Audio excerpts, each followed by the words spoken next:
I am Mark Caldwell and my wonderful wife Judy, and I have been married for 5 years, and she is already 2 months pregnant. This is a very important moment for us, since we have been trying to have a baby for 2 years, but we still couldn't do it. Until one day, Judy made me happy with this wonderful news. I am sorry that I was in the dark for so long and did not notice the banal things. One of my working days, 2 policemen came to my office and reported the terrible situation of my wife. Perhaps from this moment, I will begin my story. I was sitting in my corner office, the windows of which overlooked endless rows of gray buildings. The rays of the setting sun pierced through the glass, playing on the keys of my computer. A plan for the evening had already formed in my mind. Today, I decided to surprise my beloved wife, Judy. She deserved it, especially considering how the last few months of her pregnancy had been challenging for us both. We were eagerly awaiting our baby, planning each day as if he was already with us. My reflections were interrupted by a colleague's voice, penetrating through the half-open door. "You've got visitors, guys in uniform," he shouted, his voice tinged with a hint of curiosity. My hand involuntarily froze above the keyboard. The police? Here? For me? Rising from my desk, I headed towards the door and saw 2 policemen. They stood, calmly waiting for me to approach. One of them, who seemed older and more experienced, had a soft yet penetrating gaze. "Sir, we need to talk to you. Can you spare us a few minutes?" His tone was polite, but I sensed a note of seriousness. "Of course, come in," I replied, making way for them into my office. Having seated them and taken a seat opposite, I awaited further words. "We've come to you with unfortunate news. Your wife, Judy, has been hospitalized. She is in a critical condition." The elder one started without preamble. The world around me froze. What? How could this happen? She was at home on maternity leave. My words burst out involuntarily. I couldn't understand how my wife, whom I had left in the morning happy and healthy, suddenly ended up in the hospital. "Don't worry. She was taken to the hospital by a man named Christopher Campos." "Do you know him?" the policeman continued. The name meant nothing to me. Who was he? And what was he doing with my wife? "No, I don't know him." My response was brief. My thoughts were jumbled, and I tried to gather them together to understand what was happening. Could he be a brother or a distant relative? "We just need to understand whether this was an accident or intentional harm," one of them said. "How could I ever harm my wife, especially considering we are expecting a child?" "I swear," I responded, and the policeman offered to take me to the hospital to find out the examination results. I agreed without hesitation. Rising from my desk, I took my belongings. One question spun in my head. What is even happening? As soon as we arrived, I literally burst out of the car and ran to the main entrance, barely listening to the police officer's instructions to follow them. Inside the hospital, the smell of antiseptic and medicine immediately hit my nose, causing me to hold my breath for a moment. We approached the reception, where the police officers introduced themselves and requested information about Judy's condition.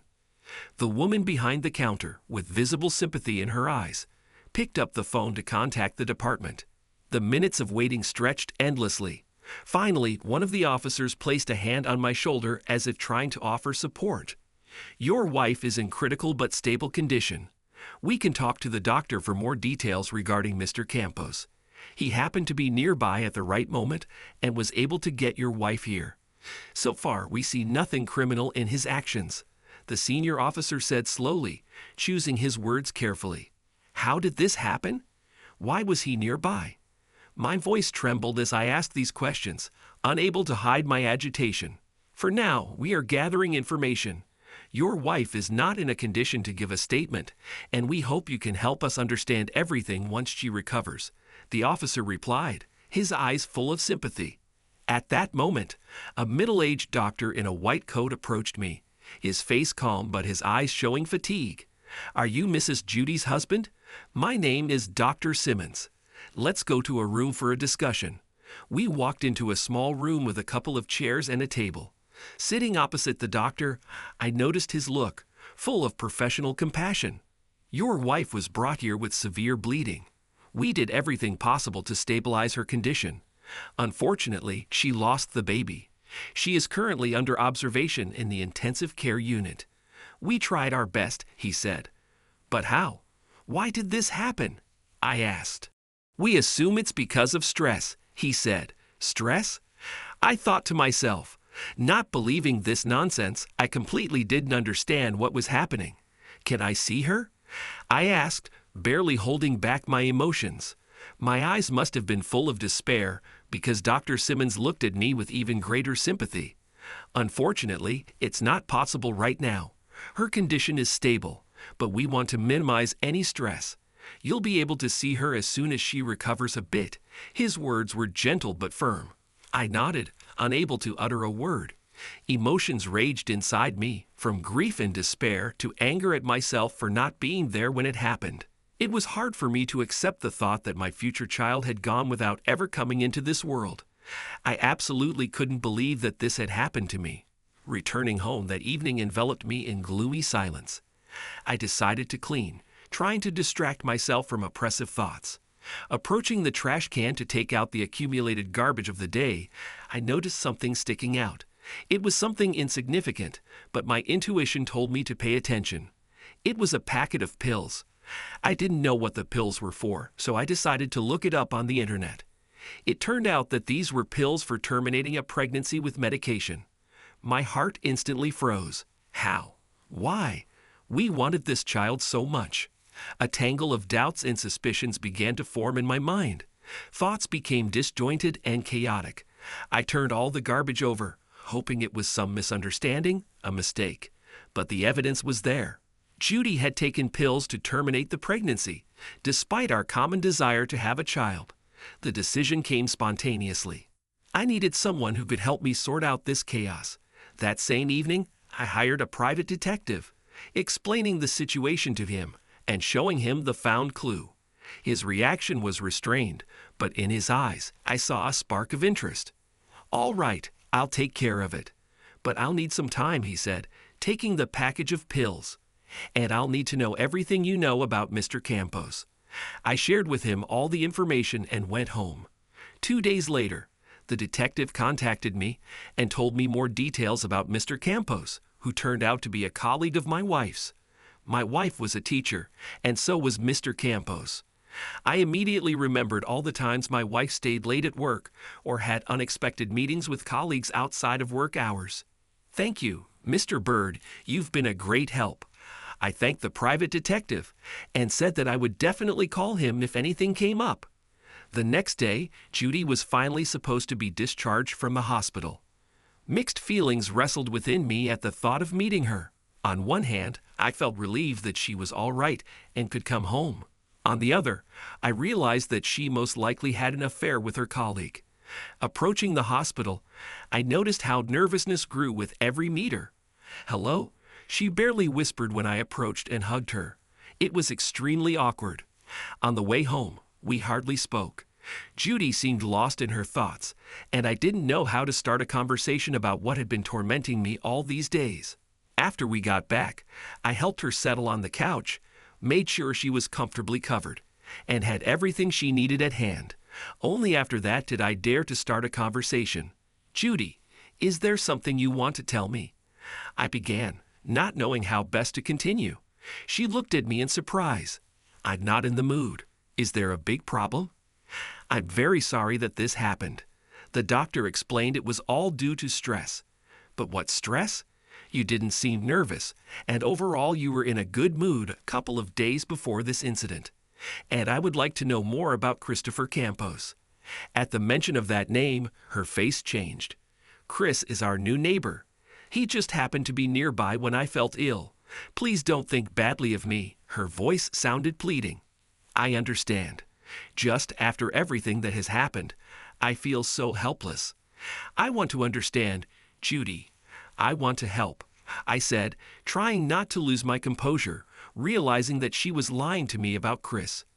"The only help you can provide is if you keep quiet." She covered my mouth, and I fell silent. I understood that she had likely undergone a difficult surgery, but I couldn't shake off the feeling that I was to blame for everything.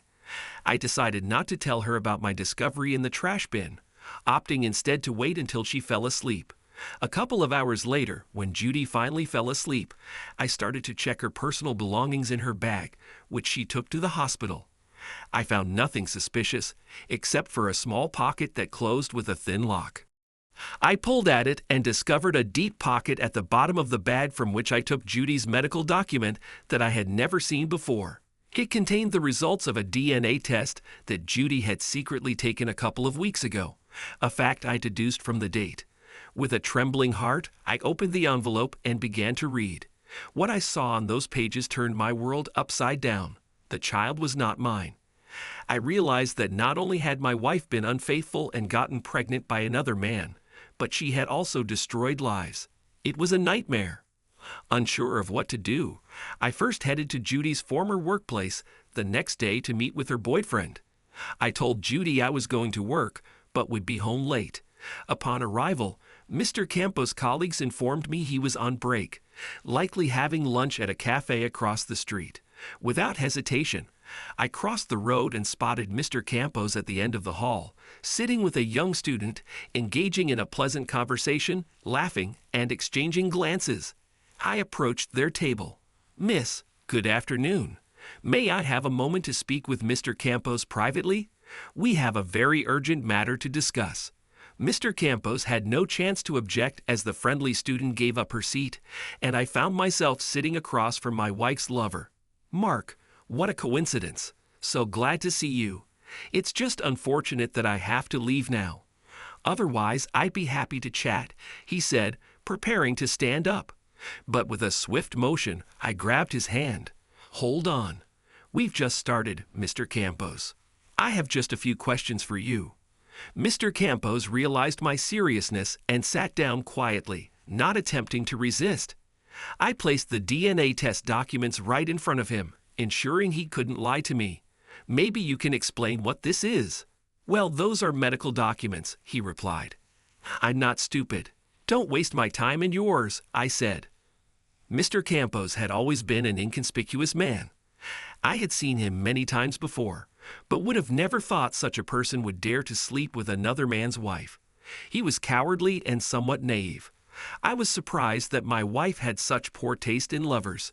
It only took a few minutes for Mr. Campos to lay all his cards on the table and tell me everything that had happened with my wife. As it turned out, it all started more than 8 months ago. Mr. Campos claimed that Judy was the first to show signs of interest in him, and after that, they began to communicate via social media, eventually meeting daily for pleasant conversations. Within a month of such meetings, their relationship became sexual, and they shared a passion. You see, I didn't want it to turn out this way. I thought we'd have sex once and then forget each other, but things went too far. You probably won't believe me, but she blackmailed me, saying if I didn't come to her, she would tell you everything, he said. "Okay, what were you doing in my house last week?" I asked him. "I came to your house because the DNA test results came in, and Judy was very upset that the child wasn't yours, sir," he said. "Upset?" I asked. "Yes, she was very upset, so she took a whole pack of pills," he said. "Strange. Then why did the doctor tell me it was because of stress?" I thought to myself, realizing the doctor had withheld information from me. His days were numbered. But first, I had to deal with Mr. Campos. "So what happened in the end? Did you break up with her?" I asked him. "Yes, but she keeps writing to me," he said, showing me his phone with at least 23 messages from Judy and 5 missed calls. Opening the chat, I realized Judy had invited him over to the house, wanting to apologize for her breakdown that day and her hospitalization. I read a small part of their conversation and realized that Mr. Campos was not lying to me, and Judy was indeed the initiator of all their meetings. I was horrified at the thought of living under the same roof with someone for 5 years and not knowing them at all. I trusted her so much that I couldn't even imagine such a thing. While I was reading the messages on Mr. Campos' phone, Judy unexpectedly called his phone. Mr. Campos asked me not to answer it, but I told him to pick it up and agreed to meet her. Mr. Campos looked at me in surprise, but ultimately did as I said. He answered the call and put it on speakerphone. "Hi, Chris. Why are you ignoring me? I can stop being a nice kitty and become a fierce tigress, she said. Hi, Judy. I was just busy with work, he replied nervously. I don't care. My husband is at work today, and I'm prescribed a relaxing massage, but I have no one to do it. You know what I mean, she said, and I sat there in complete shock. It was a real shock for me. Yes, I'll be there in an hour, he said, and they ended the conversation. Mr. Campos looked at me with pleading eyes, as if asking for forgiveness. Relax, we'll punish her, and she'll leave you alone. I reassured him. On the way to my house, Mr. Campos shared a funny story with me. He told me that Judy wouldn't let him meet other girls and was always jealous of him, which was another shock for me. When we arrived at my house, I told Mr. Campos that I would enter the house exactly in 15 minutes. My goal was to burst into the house and capture on my mobile phone's camera how my wife would be getting into passion with another man. While Mr. Campos went to my house, I decided to call a divorce lawyer and described my situation to him. He informed me that he would prepare all the documents and I could come and pick them up tomorrow. He'd also mentioned it would be better if my wife voluntarily signed these documents. I said I would try to achieve this. Time passed. I turned on the camera and went into the house. I approached the front door and opened it abruptly and caught my wife sitting on Mr. Campos in the living room and kissing him. She only managed to quickly get off her lover and exclaim, "What the hell are you doing here?" The tension was palpable in the room when I sat across from Judy and Mr. Campos at the opposite end of the couch. Her gaze was filled with anxiety, and my heart pounded as if it wanted to burst out. "Judy, I know everything," I began, trying to keep my voice calm, but it trembled with accumulated emotions. She looked at me with her malicious gaze. "And that's all you have to say, after everything you've seen and captured on camera? Don't you see that this man barged into our home and started harassing me?" She began to spout utter nonsense, and I realized she was slightly out of her mind. It was unpleasant to listen to her, but she was unaware that following my lawyer's advice, I had also turned on the audio recording. "I found these birth control pills after you were hospitalized and the results of the DNA test." I slowly pulled an envelope from my sweater pocket, proving that the child was not mine. Her eyes widened in surprise and fear, looking at the envelope in my hands. "How can you explain this, Judy?" My voice sounded harsher than I expected. Mr. Campos sat next to us and was in shock. It was hard not to notice that he was shaking. She was silent for a few moments, as if trying to find the words. "What kind of forgery is this, Mark?" she began, her voice quivering. "Are you trying to frame me? Don't you believe that the child was yours?" I couldn't recognize my sweet, kind, and sincere wife, Judy, who once meant everything to me, now drifting further and further away. "What about the DNA test, Judy? How do you explain that? Or do you want to say that the doctor's seal and signature are fake?" The words burst out of me, and each one felt like a stab. Judy's mood quickly changed. She froze, and tears began to roll down her cheeks. "I didn't want you to find out like this. I thought I could fix it, that we could be happy and have another child. Chris started harassing me, and I got pregnant from him. He wouldn't leave me alone. He was blackmailing me, and if you didn't understand, that asshole is sitting right in front of you." "What the hell?" Mr. Campos exclaimed. "Shut up. If it weren't for you, everything would have been fine." Judy lunged at Chris, starting to scratch him with her nails. I quickly pulled her aside, trying to protect both of us. "Stop lying." "I know it was you who started harassing Chris and blackmailing him," I replied sternly. Judy stood in the middle of the room in just a robe, crying loudly, behaving extremely unnaturally, and it was evident she was not in her right mind. "Should we call the police?" Chris suggested. I attempted to approach Judy to calm her down, but she quickly broke free and ran to the kitchen, where she grabbed a knife and began threatening us.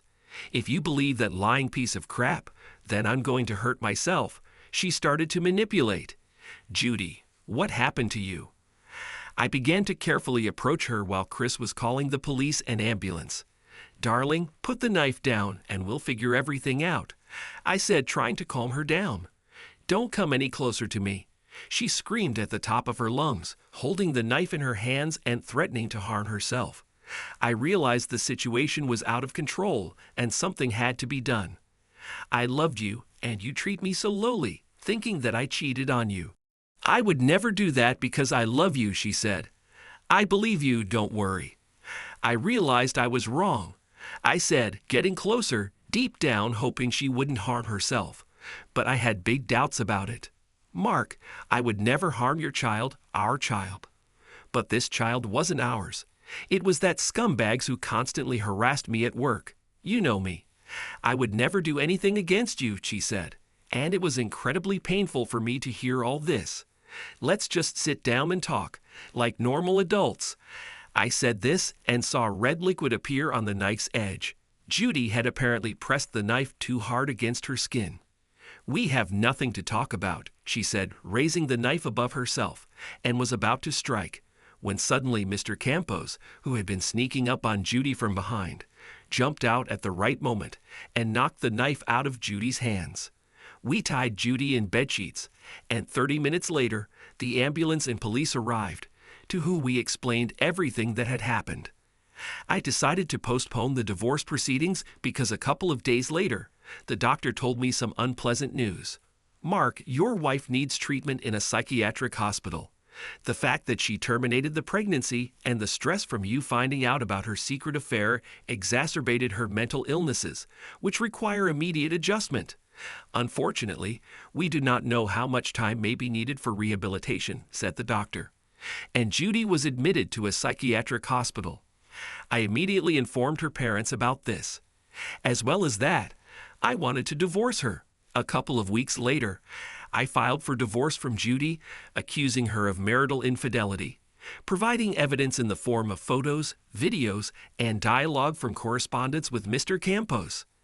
I also provided the DNA test results, which I found in her bag. Also, one of the reasons I stated was that Judy was placed in a psychiatric hospital.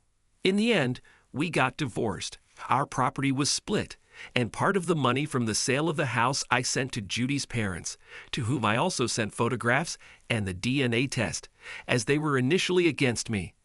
I hope I never see that lunatic again. Can you imagine? 5 years of marriage, and in the end, I faced such a horror. Just think if she had done something to herself that day, I would have been quickly jailed, I said. And don't even say, you really need to be more careful when choosing future wives, and even more so mistresses. Mr. Campos received a slap on the back of his head for that witty joke. A year after this tragic story, we became close friends, often meeting at the bar. Judy remained in the psychiatric hospital, and I began to build new relationships, hoping that this time, everything would work out for me.